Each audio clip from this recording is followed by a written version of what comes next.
Readymade ಟಾಪ್ಗೆ sleeves attach ಮಾಡೋಣ ಬನ್ನಿ. ಯಾವ ರೀತಿ ಅಟ್ಯಾಚ್ ಮಾಡೋದು ಅಂತ ನೋಡೋಣ. ಇದು ಮೊದಲನೇದಾಗಿ friends, welcome to my channel. ಇದು ಉದ್ದ ಸ್ಲೀವ್ಸ್ ಬಂದುಬಿಟ್ಟು ರೆಡಿಮೇಡ್ ಟಾಪ್ಗೆ ಅಟ್ಯಾಚ್ ಮಾಡೋಕ್ಕೆ ಕಟ್ ಮಾಡ್ತಾ ಇದ್ದೀನಿ. ಮೊದಲನೇದಾಗಿ ಈ ಥರ ಫೋಲ್ಡ್ ಮಾಡಿ ಇಟ್ಕೊಳ್ಳಿ. ಅವನೊಂದು ಏರುಪೇರು ಇರುತ್ತೆ ಸ್ಲೀವ್ಸು, ನೋಡ್ಕೊಂಡು ಒಂದೇ ಸಮನಾಗಿ ಇಟ್ಕೊಂಡು ಮಾಡಿ. ಅವ್ರ ಉದ್ದ ಎಷ್ಟು ಬರುತ್ತೆ ಅಷ್ಟು ಇಕ್ಕಿ ಅಂತ ಹೇಳಿದರೆ, ಆಲ್ರೆಡಿ ಅವರು ಹೇಳಿರೋ ಅಷ್ಟೇ 15 ಇಂಚು ಉದ್ದ ಬರುತ್ತೆ, ಅಷ್ಟಕ್ಕೇ ಕಟ್ ಮಾಡ್ಕೋಬೇಕು. ಮತ್ತು ಇವಾಗ ಆರ್ಮಲ್ ರೌಂಡ್ ಹತ್ರ ಈ ಥರ ಓರ್ಲಾಕ್ ಮಾಡಿ ಜಾಯಿಂಟ್ ಮಾಡಿರ್ತಾರೆ. ಆಮೇಲೆ ಒಂದೊಂದೇ ಸ್ಟಿಚ್ ಹಾಕಿರ್ತಾರೆ, ಹಾಗೇನಿಲ್ಲ. ಒಂಚೂರು ತುದಿ ಕಟ್ ಮಾಡಿಬಿಟ್ಟು ಆ ಥರ ತೆಗೆದುಬಿಡಿ, ಬಂದುಬಿಡುತ್ತೆ.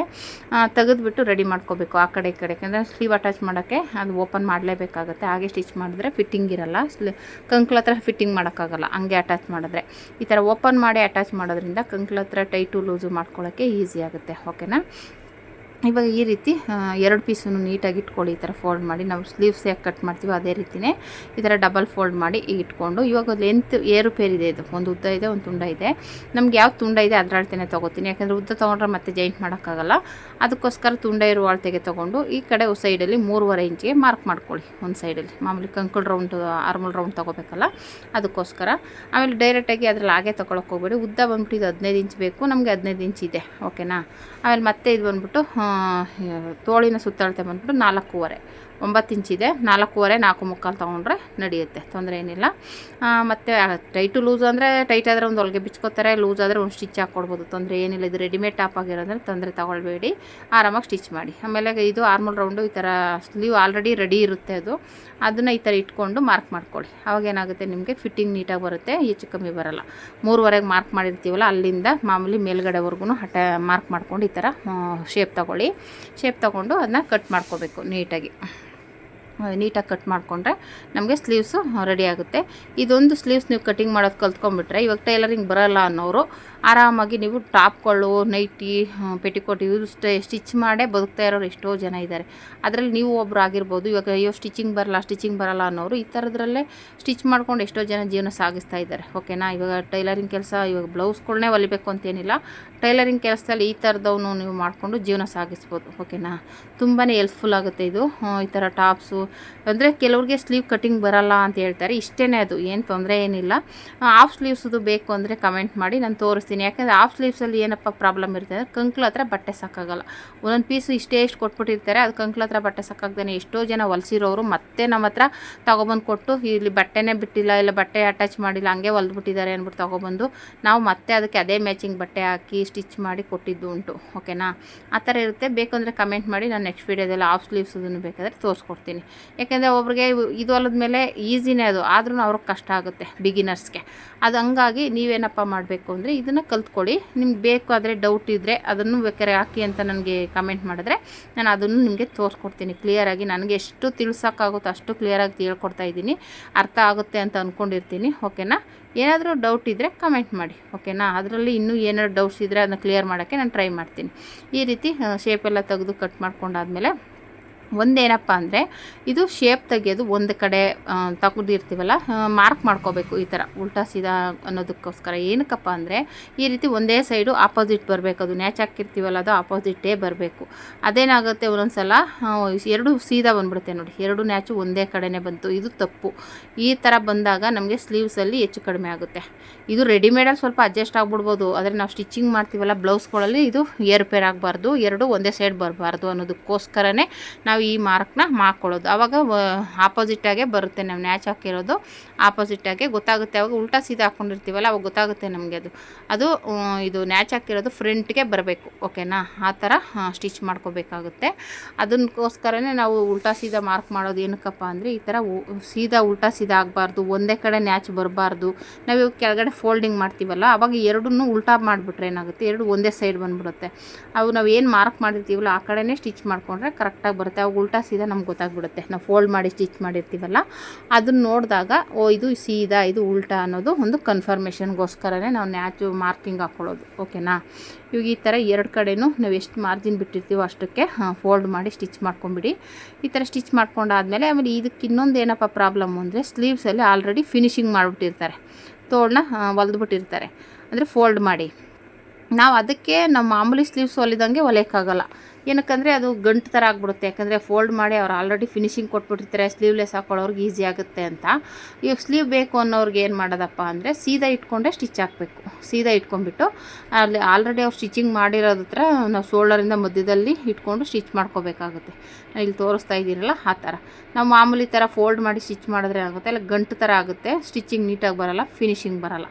ಅದಕ್ಕೋಸ್ಕರ ನಾವು ಇವಾಗ ಡೈರೆಕ್ಟಾಗಿ ಕೆಳಗಡೆ ನಾವು ಏನು ಅದು ಶೋಲ್ಡರ್ ಇರುತ್ತೆ ಅದ್ರ ಕೆಳಗಡೆ ಪೀಸ್ನ ಇಟ್ಟು ಸ್ಟಿಚ್ ಮಾಡ್ಕೋಬೇಕು. ಆ ಥರ ಇದೊಂದು ಸ್ವಲ್ಪ ಕಷ್ಟ ಅಂತಲೇ ಅನ್ನಿಸ್ಬೋದು ಬಿಗಿನರ್ಸ್ಗೆ. ಓಕೆನಾ, ಒಂದೆರಡು ಡ್ರೆಸ್ ಹೊಲಿದ್ರೆ ಈಸಿ ಆಗುತ್ತೆ, ಹಂಗೇನಿಲ್ಲ. ಆದರೆ ನೀವು ಆ ಥರ ಹೊಲಿಯೋಕ್ಕೆ ಹೋದ್ರೆ ಏನಾಗುತ್ತೆ, ಅದು ಆಲ್ರೆಡಿ ಫೋಲ್ಡ್ ಮಾಡಿರೋದ್ರಿಂದ ದಪ್ಪ ಇರುತ್ತೆ ಬಟ್ಟೆ, ಉಲ್ಟಾ ತಿರುಗಿಸಿದಾಗ ಗಂಟು ಥರ ಆಗುತ್ತೆ, ಫಿನಿಶಿಂಗ್ ಬರೋಲ್ಲ, ನೀಟಾಗಿರಲ್ಲ. ಇಲ್ಲಿ ಮಧ್ಯದಲ್ಲಿ ಹಿಂಗೆ ಇಟ್ಕೊಳ್ಳಿ. ಓಕೆನಾ, ನಿಮ್ಗೆ ಏನಾದರೂ ಕನ್ಫ್ಯೂಸ್ ಆಗುತ್ತೆ ಅನ್ನೋದಾದರೆ ಒಂದು ಪಿನ್ ಹಾಕ್ಕೋಬೋದು, ಇಲ್ಲ ಇಲ್ಲಿಂದನೇ ಸ್ಟಿಚ್ ಮಾಡ್ಕೋಬೋದು. ನಿಮಗೆ ಆ ಕಡೆಯಿಂದ ಸ್ಟಿಚ್ ಮಾಡೋಕ್ಕೆ ಕನ್ಫ್ಯೂಸ್ ಆಗುತ್ತಪ್ಪ, ಇವಾಗ ಇಲ್ಲಿಂದ ಸ್ಟಿಚ್ ಮಾಡಿಬಿಟ್ಟು ಆಮೇಲೆ ಆ ಕಡೆ ಸ್ಟಿಚ್ ಮಾಡ್ಕೊಳ್ಳಿ.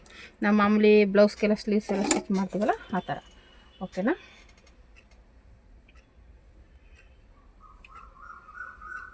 ಈ ರೀತಿ ಇಟ್ಕೊಂಡು ಮಧ್ಯದಲ್ಲಿ ಇದೀಗೇ ಸ್ಟಿಚ್ ಮಾಡಬೇಕು. ಯಾಕಂದರೆ ಇದು ಫಿನಿಶ್ ಮಾಡಿಬಿಟ್ಟಿರೋದ್ರಿಂದ ನಾವು ಇದನ್ನು ಹಿಂಗಿಟ್ಟು ಸ್ಟಿಚ್ ಮಾಡಿದ್ರೆ ಅಷ್ಟು ಗಂಟು ಥರ ಆಗಿಬಿಡುತ್ತೆ ಇದು. ಅದಕ್ಕೋಸ್ಕರ ಈ ಥರ ಇಟ್ಕೊಂಡು ನೀಟಾಗಿ ಎಳೆಯೋಕ್ಕೆ ಹೋಗಬೇಡಿ, ಹಾಗೆಯೇ ಸ್ಟಿಚ್ ಮಾಡ್ಕೊತಾ ಬನ್ನಿ. ಓಕೆನಾ, ಈ ಥರ ಇಟ್ಕೊಂಡು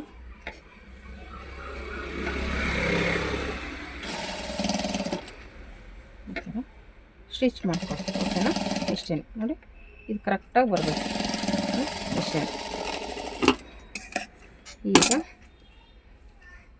ಇವಾಗ ಮತ್ತೆ ಈ ಕಡೆಯಿಂದ ಇವಾಗ ಏನು ಮಾಡಿ ಅಂದರೆ ಇದನ್ನು ಈಗ ಇಟ್ಕೊಂಡು ಈ ಥರ ಇಟ್ಕೊಳ್ಳಿ. ಹಿಂಗೆ ಇಟ್ಕೊಂಡು ಕರೆಕ್ಟಾಗಿ ಬರೋ ಥರ ಇಟ್ಕೊಳ್ಳಿ. ಅವಾಗ ಏನಾಗುತ್ತೆ, ನಿಮಗೆ ಹೆಚ್ಚು ಕಮ್ಮಿ ಬರೋಲ್ಲ.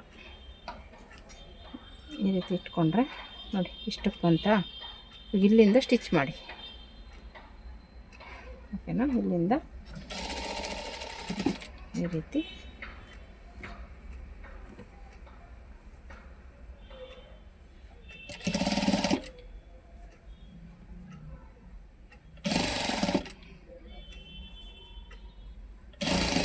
ಈ ರೀತಿ. ಯಾಕೆಂದರೆ ಆಲ್ರೆಡಿ ಸ್ಟಿಚಿಂಗ್ ಆಗಿರೋದ್ರಿಂದ ಸ್ವಲ್ಪ ನಿಧಾನಕ್ಕೆ ಸ್ಟಿಚ್ ಮಾಡಿ, ತೊಂದರೆ ಏನಿಲ್ಲ, ನಿಧಾನಕ್ಕೆ ಸ್ಟಿಚ್ ಮಾಡ್ಕೊಳ್ಳಿ.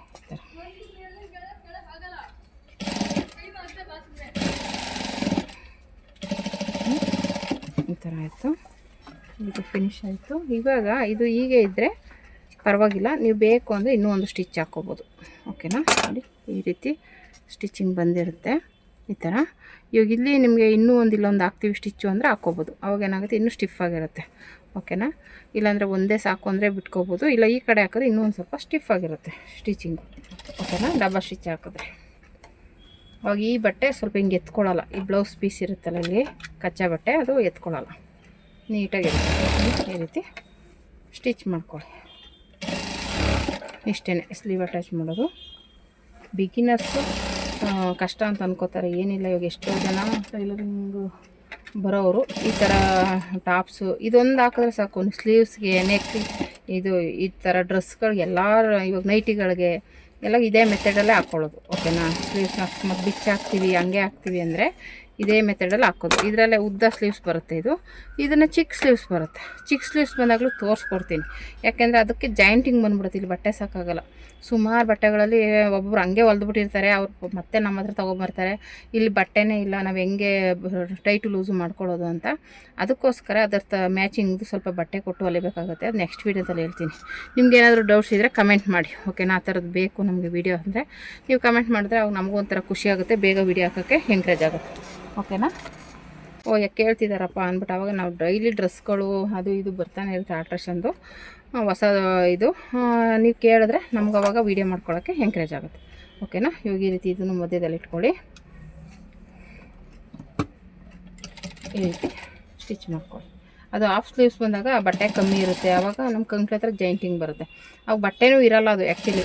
ಆವಾಗ ನಾವೇನಪ್ಪ ಮಾಡಬೇಕು ಅಂದರೆ ಬೇರೆ ಬಟ್ಟೆ ಸ್ವಲ್ಪ ಅಡ್ಜಸ್ಟ್ ಮಾಡಿ ಸ್ಟಿಚ್ ಮಾಡ್ಕೋಬೇಕಾಗುತ್ತೆ. ಓಕೆನಾ, ಅದಕ್ಕೆ ಹೇಳಿದ್ದು. ನೀವು ಕಮೆಂಟ್ ಮಾಡಿ ನಮ್ಗೆ ಆ ಥರದ್ದು ಒಂದು ವೀಡಿಯೋ ಹಾಕಿ ಸಿಗ್ತಾರೆ ಅಂತ ನಮ್ಗೆ ಕಮೆಂಟ್ ಮಾಡಿದ್ರೆ ನಾನು ಆ ಥರದ್ದು ವೀಡಿಯೋನ ಅಪ್ಲೋಡ್ ಮಾಡ್ತೀನಿ. ಓಕೆನಾ, ಅಂದರೆ ಹಾಫ್ ಸ್ಲೀವ್ಸ್ದು ವೀಡಿಯೋನ, ಅಂದರೆ ಅದು ಹಾಫ್ ಸ್ಲೀವ್ಸ್ಗೆ ಈ ಥರ ಜಾಯಿಂಟಿಂಗ್ ಬಟ್ಟೆನೇ ಇರೋಲ್ಲ, ಆವಾಗ ಕಷ್ಟ ಆಗುತ್ತೆ. ಬಿಗಿನರ್ಸ್ ಅಂತೂ ಹೆಂಗಪ್ಪ ಸ್ಟಿಚ್ ಮಾಡೋದು ಅಂತ ತಲೆ ಕೆಸ್ಕೊಂಡ್ಬಿಟ್ಟಿರ್ತಾರೆ.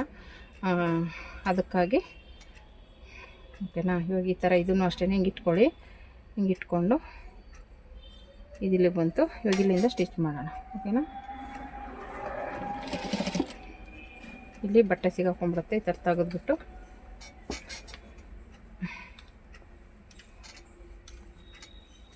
ಈ ಥರ ಇಟ್ಕೊಳ್ಳಿ. ಈಗ ಇಟ್ಕೊಂಡು ಸ್ಟಿಚ್ ಮಾಡಿ ಅಷ್ಟೇ ನೋಡಿ. ಇದು ತುದಿಗೆ ಬಂದ್ಬಿಡುತ್ತೆ. ಈ ಥರ ನೋಡಿಕೊಂಡು ಕರೆಕ್ಟಾಗಿ ಬರಬೇಕು. ಆ ಥರ ಅದೊಂದು ಮಿಸ್ಟೇಕ್ ಆಗಿಬಿಡುತ್ತೆ. ಒಂದು ಸಲ ಏನಾಗುತ್ತೆ, ಹಿಂಗೆ ತುದಿಗೆ ಬಂದುಬಿಟ್ಟಿರುತ್ತೆ, ಹಿಂಗೆ ಮಾಡಿಬಿಟ್ಟಿರ್ತೀರ, ಬಿಚ್ಕೊಂಡ್ಬಿಡುತ್ತೆ. ಅದು ಒಂದು ಸಲ ಹಿಂಗೆ ಹಾಕೊಂಡ್ರೆ ಹಿಂಗೆ ಈಚೆ ಬಂದ್ಬಿಡುತ್ತೆ. ಅದಕ್ಕೆ ಸ್ವಲ್ಪ ಒಳಗಡೆ ಆದರೂ ಪರವಾಗಿಲ್ಲ, ತುದಿಗೆ ಹಾಕ್ಬೇಡಿ. ಯಾಕೆಂದರೆ ಇವಾಗ ಡ್ರೆಸ್ಗಳೆಲ್ಲ ಹಾಕೊಳ್ಳುವಾಗ ಟೈಟಾಗಿರುತ್ತಲ್ವ, ಅವರು ಟೈಟ್ ಫಿಟ್ಟಿಂಗಲ್ಲಿ ಹಾಕೋತಾರಲ್ಲ, ಆವಾಗ ನೋಡ್ಬಿಡುತ್ತೆ. ಓಕೆನಾ. ಈ ರೀತಿ ಆಯಿತು. ಮತ್ತು ಇವಾಗ ಇನ್ನೊಂದು ಸ್ಟಿಚ್ ಹಾಕೊಂಡ್ಬಿಡೋಣ. ಈ ಥರದನ್ನು ಮಾಡಿ ನೀವು ಟೈಲರಿಂಗ್ ಜೊತೆಗೆ ಅರ್ನಿಂಗ್ ಮಾಡ್ಬೋದು. ಓಕೆನಾ. ಇವಾಗ ಟೈಲರಿಂಗ್ ಜೊತೆಗೆ ನೀವು ಬೇಕಾದರೆ ಈ ಥರ ಟಾಪು, ಆಮೇಲೆ ನೈಟಿ, ಪೆಟಿಕೋಟ್ ಈ ಥರದನ್ನು ಸ್ಟಿಚ್ ಮಾಡಿ ಆರಾಮಾಗಿ ನಿಮ್ಮ ಮನೇಲೆ ಒಂದಷ್ಟು ಒಂದೊಂದು ಬೋರ್ಡ್ ಹಾಕ್ಬಿಡಿ. ಆಲ್ಟ್ರೇಷನ್ ಮಾಡ್ತೀವಿ, ಈ ಥರ ಟಾಪು ಲೆಗ್ಗಿನ್ಸ್ ಎಲ್ಲ ಸ್ಟಿಚ್ ಮಾಡ್ತೀವಿ ಅಂತ ನೀವು ಬೋರ್ಡ್ ಹಾಕ್ಬಿಟ್ರೆ ಬಂದೇ ಬರ್ತಾರೆ. ಆಮೇಲೆ ಕೆಲವೊಂದು ಕಡೆ ದೊಡ್ಡ ದೊಡ್ಡ ಅಂಗಡಿಲೆಲ್ಲ ಈ ಥರದ್ದೆಲ್ಲ ತೊಗೊಳಲ್ಲ ಸ್ಟಿಚ್ ಮಾಡೋಕ್ಕೆ. ಇವಾಗ ನಾವೇನೋ ಅನಿವಾರ್ಯ, ಆಮೇಲೆ ರೆಗ್ಯುಲರ್ ಕಸ್ಟಮರ್ ಹತ್ರ ತೊಗೋತೀನಿ, ಹೊಸಬ್ರ ಹತ್ರ ಇವಾಗ ತೊಗೊಳಲ್ಲ. ಅಂದರೆ ಜಾಸ್ತಿ ಬಟ್ಟೆಗಳಿದ್ದಾಗ ಆಗಲ್ಲ. ಆಮೇಲೆ ಅರ್ಜೆಂಟಾಗಿ ಕೇಳ್ತಾರೆ, ಇವಾಗ ಕೊಟ್ಬಿಟ್ಟು ಈಗಲೇ ಬೇಕು ಅಂತಾರೆ. ನಾವು ಆಲ್ರೆಡಿ ಬ್ಲೌಸ್ ಹೊಲಿತಾ ಇರ್ತೀವಿ ಅಂದ್ಕೊಳ್ಳಿ, ಅದನ್ನು ಬಿಟ್ಬಿಟ್ಟು ಹೊಲಿಯೋಕ್ಕಾಗಲ್ಲ. ಆಮೇಲೆ ದಾರ ಚೇಂಜ್ ಮಾಡಬೇಕು, ಅವೆಲ್ಲ ಹಿಂಸೆ ಆಗ್ಬಿಡುತ್ತೆ ಅಂತಲೇ ಕೊಟ್ಟು ಹೋದರೆ ಹೊಲ್ಕೊಡ್ತೀವಿ. ಅವರು ಇಲ್ಲ ಈಗಲೇ ಬೇಕು, ಆಮೇಲೆ ಕೊಡಿ, ಒಂದು ಅರ್ಧ ಗಂಟೆ ಬಿಟ್ಕೊಡಿ, 10 ನಿಮಿಷ ಬಿಟ್ಕೊಡಿ ಅಂದರೆ ಆಗಲ್ಲ. ಆಗೇನು ಮಾಡ್ತೀವಿ, ತೊಗೊಳಲ್ಲ. ಹಾಗಾಗಿ ನೀವು ಇವಾಗ ಇದೇ ಬಟ್ಟೆ ಮಾಡೋರು ಆರಾಮಾಗಿ ಮಾಡ್ಬೋದು. ಇವಾಗ ನಾವು ಬ್ಲೌಸ್ಗಳೆಲ್ಲ ಹೊಲಿಯೋದ್ರಿಂದ ಆಗಲ್ಲ ನೋಡಿ. ಈ ರೀತಿ ಬಂತು. ಓಕೆನಾ. ಈ ರೀತಿ ಮಾಡೋದು. ಇವಾಗ ಉಲ್ಟಾ ಮಾಡ್ಕೊಳ್ಳೋಣ. ಸೈಡ್ ಫಿಟ್ಟಿಂಗ್ಗೆ ಈ ರೀತಿ ಉಲ್ಟಾ ತಿರುಗಿಸ್ಕೊಂಡು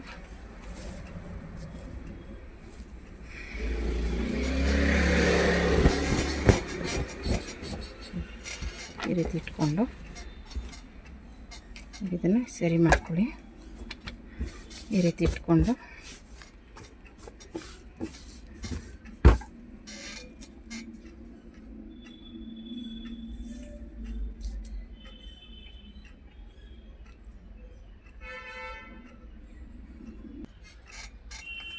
ಮೂವತ್ತೆರಡು ಇದೆ ಸುತ್ತಳತೆ ಬಂದ್ಬಿಟ್ಟು 32 ಇದೆ.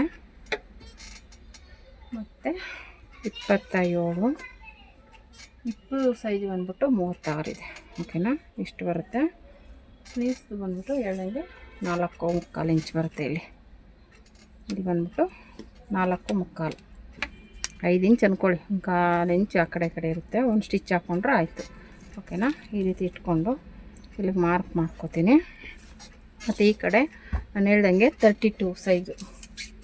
ಅವರು ಸ್ವಲ್ಪ ಲೂಸೇ ಬೇಕು ಅಂದಿದ್ದಾರೆ, ಜಾಸ್ತಿ ಟೈಟ್ ಮಾಡೋಕ್ಕೆ ಹೋಗಬೇಡಿ ಅಂತ. ಅವರು ಸ್ವಲ್ಪ ಲೂಸಾಗಿ ಹಾಕೋತಾರೆ. ನಾನು ಬೇಕಂದರೆ ಒಂದು ಅರ್ಧ ಇಂಚು ಲೂಸ್ ಇಕ್ತೀನಿ. ಓಕೆನಾ. ಅಲ್ಲಿಗೆ 16.25 ಈ ರೀತಿ ಇಟ್ಕೊಳ್ಳಿ. ಮಧ್ಯಕ್ಕೆ ಕರೆಕ್ಟಾಗಿ ಇಲ್ಲಿಗೆ ಮಾರ್ಕ್ ಮಾಡ್ಕೊಳ್ಳಿ. ಓಕೆನಾ. 16.25 ಇಲ್ಲಿ ಬರುತ್ತೆ. ಆಯಿತಾ.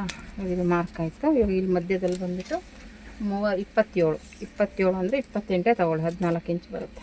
ಓಕೆನಾ. ಇಲ್ಲಿಂದ ಇಲ್ಲಿಗೆ 14 ಇಂಚು ಈ ರೀತಿ ಮಾರ್ಕ್ ಮಾಡಿಕೊಂಡು 14 ಇಂಚ್ಗೆ ಮಾರ್ಕ್ ಮಾಡಿ ಆಯಿತು. ಮತ್ತು 20 ಬಂದ್ಬಿಟ್ಟು 36 ಇಂಚಿದೆ. ಇಲ್ಲಿ 37 ಇಕ್ತೀನಿ. 1 ಇಂಚು ಲೂಸ್ ಇಕ್ತೀನಿ. ಇವಾಗ ಬಂದ್ಬಿಟ್ಟಿದ್ದು 18 ಇಂಚು. ಹೀಗೆ ಸ್ವಲ್ಪ ಕ್ರಾಸಾಗಿ ತೊಗೊಂಡ್ರೆ ಆಯಿತು. ಇದು ಕರೆಕ್ಟಾಗಿದೆ, ಏನು ತೊಂದರೆ ಇಲ್ಲ. ಒಂದು ಸ್ವಲ್ಪ ಹಿಂಗೆ ಕ್ರಾಸಾಗಿ ತೊಗೊಂಡ್ರೆ ಆಯಿತು. ಓಕೆನಾ. ಇಷ್ಟೇ ಇದು. ಈ ಥರ ಮಾರ್ಕ್ ಮಾಡ್ಕೊಂಬಿಡಿ. ಅವಾಗೇನಾಗುತ್ತೆ, ನಿಮಗೆ ಈಸಿಯಾಗಿ ಸ್ಟಿಚಿಂಗ್ ಮಾಡೋದು ಈಸಿ ಆಗುತ್ತೆ. ಓಕೆನಾ. ಈ ರೀತಿ ತೊಗೊಂಡು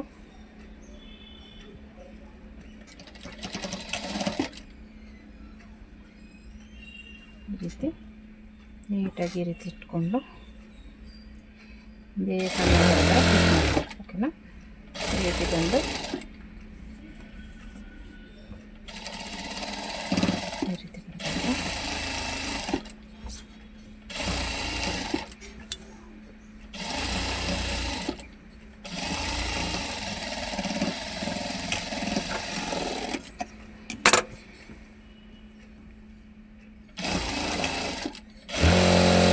ಥರ ಒಂದು 2-3 ಸ್ಟಿಚ್ ಹಾಕೊಂಬಿಡಿ, ಯಾಕೆಂದರೆ ಅವರು ಟೈಟು ಲೂಸ್ ಆದರೆ ಬಿಡ್ಸ್ಕೊತಾರೆ.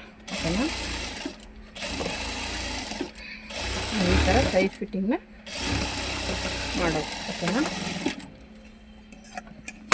ಈ ಥರ ನಾನೊಂದು 3 ಸ್ಟಿಚ್ಚೇ ಹಾಕಿರ್ತೀನಿ, 3 ಇಲ್ಲ 4, ಯಾಕೆಂದರೆ ಅಕಸ್ಮಾತ್ ಟೈಟು ಅಂದರೆ ಒಂದು ಬಿಚ್ಕೊಂಡು ಇನ್ನೂ ಎಕ್ಸ್ಟ್ರಾ 2 ಸ್ಟಿಚ್ ಇರಬೇಕು. ಓಕೆನಾ, ಅದಕ್ಕೋಸ್ಕರ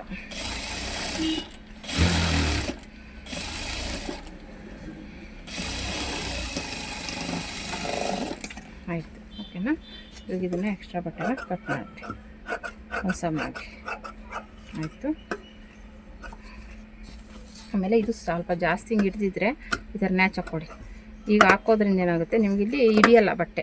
ಇವಾಗ ಜಾಸ್ತಿ ಕ್ರಾಸಾಗಿ ಬಂದಿರುತ್ತಲ್ಲ, ಇಲ್ಲಿ ಹಿಡ್ಕೊಂಡಂಗೆ ಆಗುತ್ತೆ. ಈ ಥರ ಒಂದು ನ್ಯಾಚ್ ಹಾಕೋದ್ರಿಂದ ನಿಮಗೆ ಬಟ್ಟೆ ಹಿಡಿಯಲ್ಲ. ಓಕೆನಾ, ಈ ಥರ ಕಟ್ಟಿಂಗ್ ಮಾಡಿರ್ತೀವಲ್ಲ ಅವಾಗ ಇಲ್ಲಿ ಬಟ್ಟೆ ಸ್ಟಕ್ಕಾಗಲ್ಲ. ಓಕೆನಾ, ಮತ್ತು ಈ ಕಡೆ ಸ್ಟಿಚ್ ಮಾಡ್ಕೊಳ್ಳೋಣ.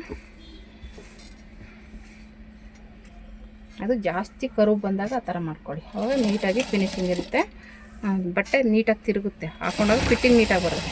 ಓಕೆನಾ, ಈ ರೀತಿ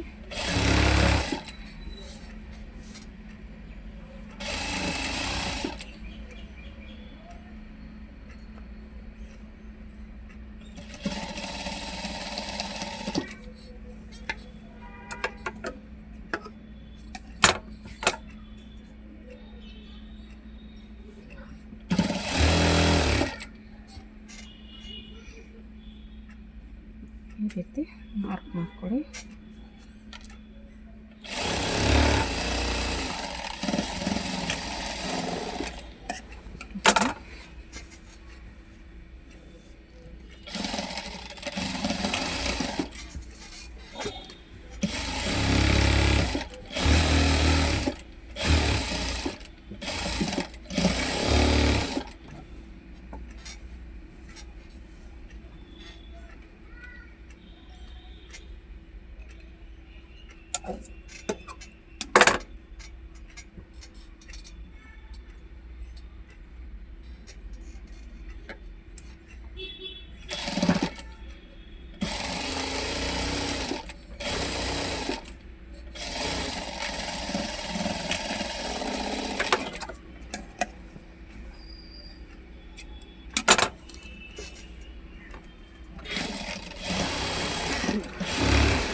ತಗೊಳ್ಳಿ ಇಷ್ಟು.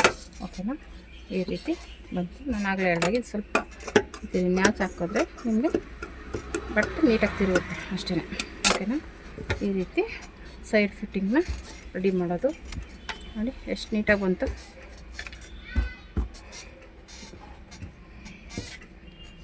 ನೋಡಿ. ಈ ರೀತಿ ಸೈಡ್ ಫಿಟ್ಟಿಂಗ್ ಮಾಡೋದು. ಓಕೆನಾ, ನೋಡಿ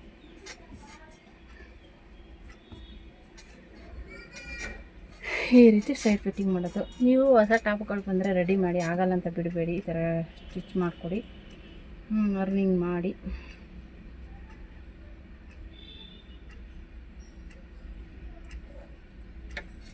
ಓಕೆನಾ, ಈ ರೀತಿ ನೀವು ರೆಡಿಮೇಡ್ ಟಾಪ್ನ ಆರಾಮಾಗಿ ಸ್ಟಿಚ್ ಮಾಡ್ಬೋದು. ಓಕೆನಾ, ಈ ವಿಡಿಯೋ ಇಷ್ಟ ಆದರೆ ಲೈಕ್ ಮಾಡಿ, ಶೇರ್ ಮಾಡಿ, ಕಮೆಂಟ್ ಮಾಡಿ. Thank you for watching friends.